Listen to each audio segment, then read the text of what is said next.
جابر نصار رئيس جامعة القاهرة تعرض لموقف مهين، مش ليه بس، مهين لمصر كلها.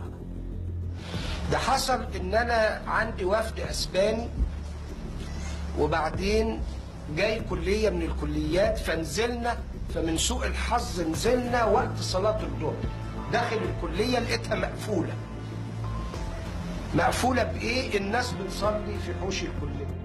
شوف سوء الحظ العاثر يا أخي لما يحل على البني آدم، لا مؤاخذة.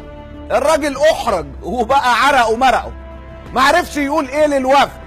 مش ممكن تكون دي صورة مصر. مصر عمرها ما كانت كده يا جماعة. انت مقدر الصدمة يا من؟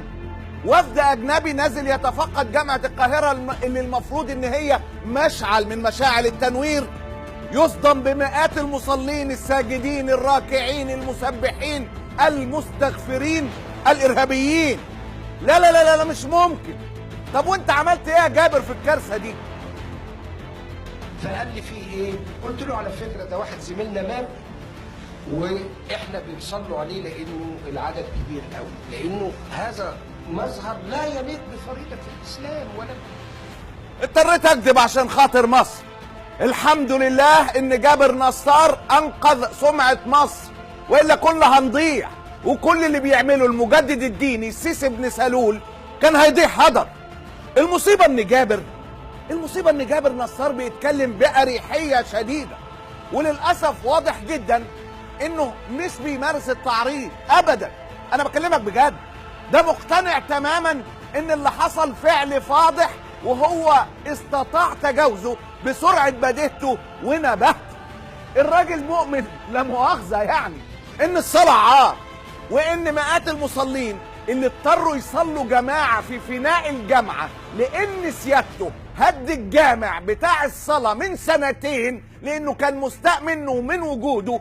مئات المصلين دول لا يعبرون ابدا عن صورة مصر اللي هم عايزينها، مصر العسكرية المنقلبة واللي عايش انقلابها للعديد من الاسباب، اللي اهمها ان العصابة اللي مسؤولة عن الحكم بتحارب الاسلام بضراوة.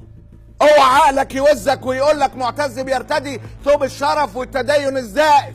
لا يا سيدي، اعشق الصالحين ولست منهم. انا بحاول اكون كويس، بحاول اكون صالح زي اي واحد المفروض انه يعمل كده. مجرد بني ادم عادي، لا شيخ ولا مصلح، بني ادم اقل من العادي، لكن راسه بتغلي لما بيشوف الاسلام بيتعامل في مصر انه عار لازم في احسن الاحوال نخبيه. جابر نصار مش فرد، ده اسلوب حياة، وانتوا شؤكم. الله غالب.